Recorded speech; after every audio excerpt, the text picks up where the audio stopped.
Thank you, guys. Thank you.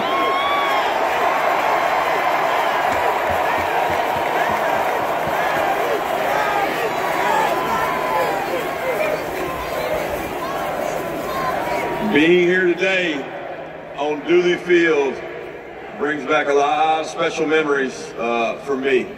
But as our players sit to my left and right, all these guys over here and all these guys over here, what you 95,000, 100,000 people don't get to see is these guys in here at 6 a.m.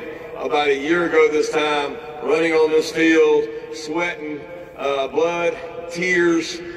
Before we came out today, the first thing a lot of these guys were thinking about is how much work they did in this stadium in the morning. And I want to give these guys a round of applause for all they've done for this university. Stand up, stand up, stand up, stand up.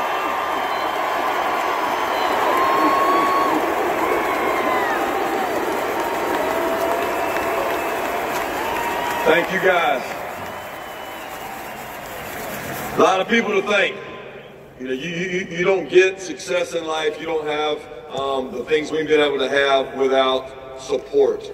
And you know, I spent a long time wanting to get back to Georgia, but it was very important to me that I got back to a place that could support the kind of football program that we wanted to have, that this state deserves. And that wouldn't happen without our administration. President Moorhead, Josh Brooks, Greg McGarity, who was here when I got here, Reese Griffin. I have a tremendous amount of respect for our administration. We have really accelerated our facilities. That wouldn't be possible without the support of our administration and without the support of our fan base. And to you guys, I say thank you, and I say thanks to our administration. Give them a round of applause, please. I want to personally thank Greg Sankey and Governor Kemp for being here today. They took time out of their busy schedules to be here with us. They are two tremendous leaders, and anytime you talk about being in the position they're in, governor and commissioner of our conference, you better be a strong leader in today's day and age, and I appreciate them. I'd also like to take a special thanks to our staff and their families. A lot of them are centered right in this area over here, but I don't think the average fan, I don't even know if our players and their families, I don't know that Dog Nation understands the sacrifices that the families of the staff, forget about the coaches. Coaches don't live for accolades. Coaches don't live for standing ovations. They live for the men that go out in the field and play for them. But their families make a tremendous sacrifice. For this Dog Nation, for you people, our team wouldn't be as successful without the families of these coaches, these wives that spend so much time away from their husbands and raising their families. So I want to give our staff a tremendous round of applause for how much they sacrifice.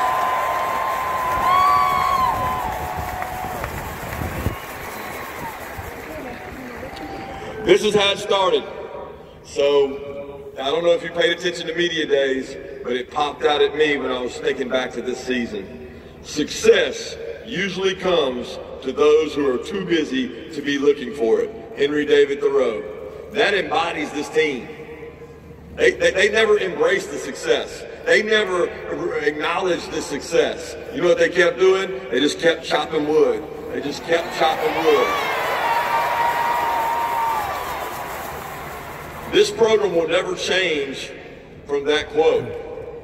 Because when you start looking for success, you start acknowledging success, is when you lose it. This program was built on hard work and sacrifice. I look across this field over here at a lot of these former players that helped build this program long before I came, and some while we were here. To walk in our locker room today and see 4 or 5 guys that were in that 2017 locker room, the lasting memory I have of them is tears in their eyes falling one play, 1 second short. We wouldn't be here today without those same men that gave so much for UGA. To those former players and guys that have been here, I'll say thanks.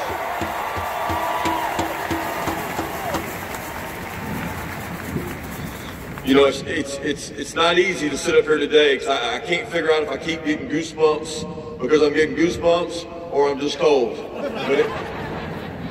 It's a really special moment when I hear the names of the people that keep getting called. Okay, I want to think back to when this whole thing started. 93K Day started right here in the spring of 2016, and you guys answered the bell as fans, and we appreciate you. I've seen you take over Indy twice. We're requesting to get part ownership in that state because I've seen you take over Indy twice. You guys have been tremendous. You travel wherever we go and you take over stadiums. That's right. I have a lot of appreciation for that. It makes this a special place. You know, we have a tremendous group of different prospects here, and when you have that, they acknowledge a fan base that loves its university, that loves its state, and these players do the same thing. You make it special. One thing about connection, we mentioned connection. If you had to say there's one theme of this team, every one of these players can tell you, 1 + 1 equals 3 in our system, because we know we're greater together. We are better together. We learned that this year with this team. They took a strong leap forward into buying into the beliefs within the organization.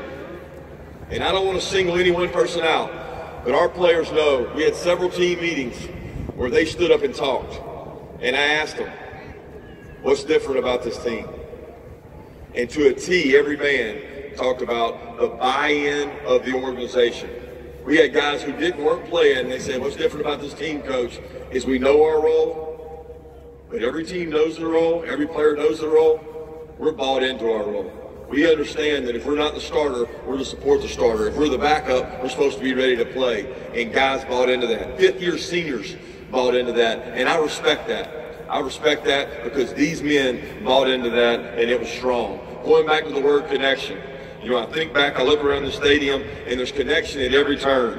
You know, I look up, and Coach Dooley's name across that field, and I think about the connection. And one of the first people I saw after that national championship was to hug Coach Dooley's neck. And for what he's meant to this state and this city is tremendous. He's given so much and so much sacrifice. Thank you, Coach Dooley.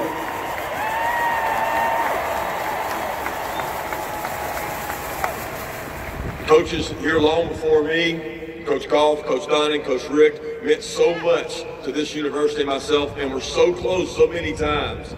All the hundreds and thousands of players that played here before this group, since the 80 group, is really tremendous, and so many people have reached out. That 1980 team, you'll never be forgotten. You guys have been tremendous. They've supported us, and they've wanted this to happen, and after 41 years, it's happened, and it's really special.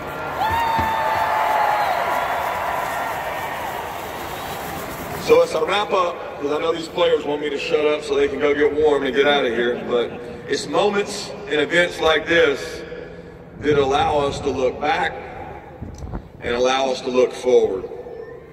And you look back to honor and appreciate 3 super seniors, guys like Schaefer, Wyatt, Rochester, who came back with an opportunity to do something special. Julian Rochester crying in the SEC championship locker room will always be kind of burnt into my memory and was a driving force for me to work to get us back for an opportunity to win that. Because he was in that locker room in 2017, he was in that SEC championship locker room, but he was damn sure in that locker room in Indy too, and it meant a lot to a lot of people. 4 captains you'll be remembered forever for this team. Voted on by their peers. Jordan Davis, Jamari, Zamir, Nakobe, special leaders. The thing that will resonate with me and I'll remember the most is there was no defined one leader. And I've heard people say that, I never understood it. There was not one leader. There really wasn't 4 leaders. There were a bunch of leaders on this team. But for those 4 guys to get named captain, it's really special. A tremendous honor to coach a group that was as connected as this group was. So it's also important to look forward, challenge the remaining new players that are arriving, new players that are remaining with our team, that a new standard of excellence has been set. Excellence in leadership, excellence moving forward. We expect them to hold that same standard for a long time to come at UGA. So that brings me to this point. And this is how it ended. We're burning the boats, baby, and we're coming back. Go Dogs. Thank you.